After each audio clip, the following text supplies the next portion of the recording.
Good morning, it's the Cryo Lady. So I'm just going to make a little video about me, some information about me and so on. I mean, obviously I have talked extensively about some of the abuse that I had at the hands of my ex-husband and also my toxic parents as well, Janice and Floyd. But what I thought I'd do is I just put a bit of information here in one place. So I am 59 years old. I am married. It is my second marriage to my husband Phil. He's 19 years younger than I am and he runs his own business.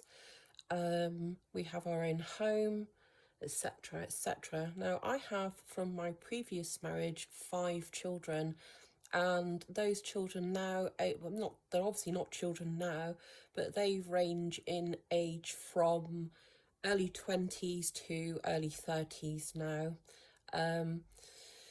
I trained and worked as a professional psychiatric nurse. I was a senior mental health practitioner, and I worked primarily in forensic psychiatry. That was in a secure unit, and then I went on and worked in an acute adult mental health unit. I worked part-time on nights there, and when I was usually working nights I would be in charge of running that unit. That unit consisted of a ward with 22 beds, and then we had a further 8-bed psychiatric intensive care unit within that, so a locked unit within that.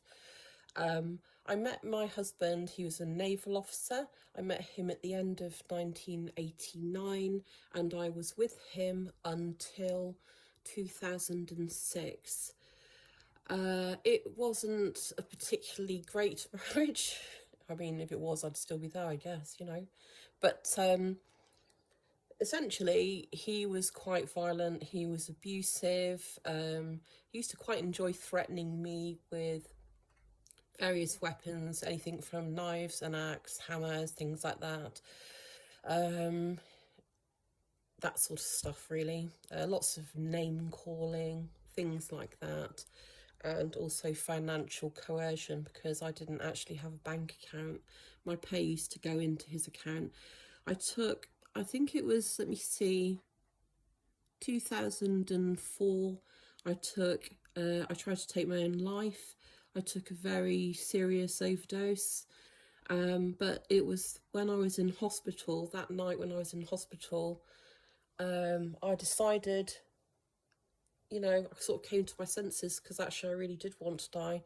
I mean, my ex-husband used to say things to me like, nobody wants you, I don't want you, your own family doesn't want you, your work doesn't want you, your children will be better off without you. And when someone repeats that sort of mantra enough times, plus I was obviously feeling quite depressed and anyway with the whole situation, I did sort of fall into the clutches of clinical depression, where I actually felt that the best thing for me was just not to be here. So, you know, there's that. However, like I said, I got strong. I decided that what I had to do was to get strong and extricate myself from that really bad relationship, which is what I did. The first time that I called the Ministry of Defence, well, the first time that I dialed 999, the MOD or Ministry of Defence police turned up. Back then, you know, sort of, I guess that was 2006. They basically, you know, at that point, they didn't really have a huge amount of awareness, and they generally side. Of course, they saw my husband. He was a commander in the Navy at that point, so a senior naval officer, and they basically sided with him and said, even though he'd assaulted me, by the way, and that was obvious, and I'd dialed 999, they said to me that I could leave the house if I wanted to, but I could not take my children with me. Now that could have knocked me back quite a lot, but and it kind of did, but in some ways it also made me more determined to extricate myself from this relationship. By the way, after I'd taken that overdose, My husband told people at his work that I had cancer.